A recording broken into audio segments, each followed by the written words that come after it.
Bonjour à toutes et à tous. Aujourd'hui, pour cette nouvelle vidéo de rentrée, j'ai le plaisir d'accueillir Hélène Pizarska de la société Eleva Capital. Hélène, bonjour. Bonjour Philippe. Alors, je te laisse parler, Hélène, de la société que tu représentes. Eleva Capital, en quelques mots, c'est une société de gestion indépendante française qui gère plus de 9,4 milliards d'encours de gestion depuis la création en 2014 par Eric Mendaon.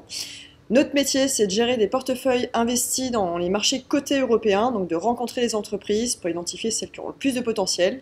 Et nous sommes 43 collaborateurs aujourd'hui. Très bien.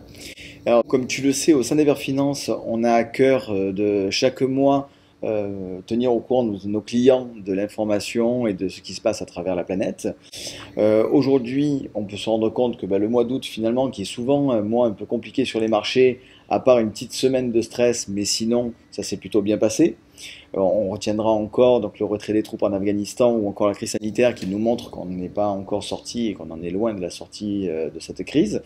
Mais sinon, comment peut-on appréhender pour les mois à venir les marchés financiers? Le rôle des marchés financiers est avant tout d'essayer de valoriser justement les entreprises en fonction des différentes informations, macroéconomiques ou autres. Ce qu'il est sûr, comme tu l'as très bien dit Philippe, c'est que depuis le début de l'année, ce sont les mêmes questions qui perdurent depuis le printemps. Et finalement, le vrai risque, et ceux qui intéressent le plus les investisseurs aujourd'hui, ce sont les banques centrales. C'est grâce aux banques centrales qu'on a plus de 20% de hausse sur les marchés, notamment français. Et donc la vraie question est que s'il y a une restriction de ces politiques monétaires, quel en sera l'impact? D'où peut-être un côté plus défensif à aborder dans les portefeuilles aujourd'hui. Concrètement, pour un client qui voudrait aujourd'hui rentrer sur les marchés, quel conseil peut-on lui donner pour construire son portefeuille? Chaque épargnant a une situation propre à lui, donc le maître mot c'est de suivre les recommandations d'Ever Finance pour la partie profil client. Merci. Une fois le profil client établi, le vrai conseil en tant qu'investisseur, c'est la diversification.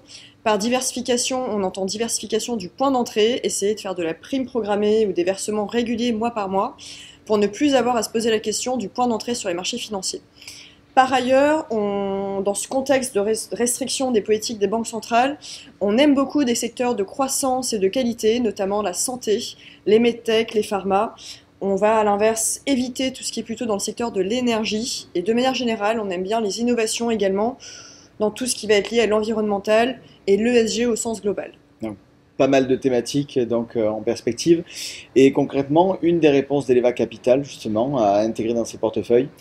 Par rapport à la volatilité, Eleva Absolute Return Europe, qui est un fonds d'ici 4, plutôt préservation du capital, 5% de performance annualisée pour un profil de volatilité cible de 5. Et pour le côté dynamique, des actions européennes avec Eleva Leaders Small Mid Cap Europe, une stratégie à plus de 27% depuis le début de l'année dans les petites et moyennes valeurs européennes. Écoute, je te remercie infiniment Hélène pour tout ça et je vous dis à très bientôt. Merci.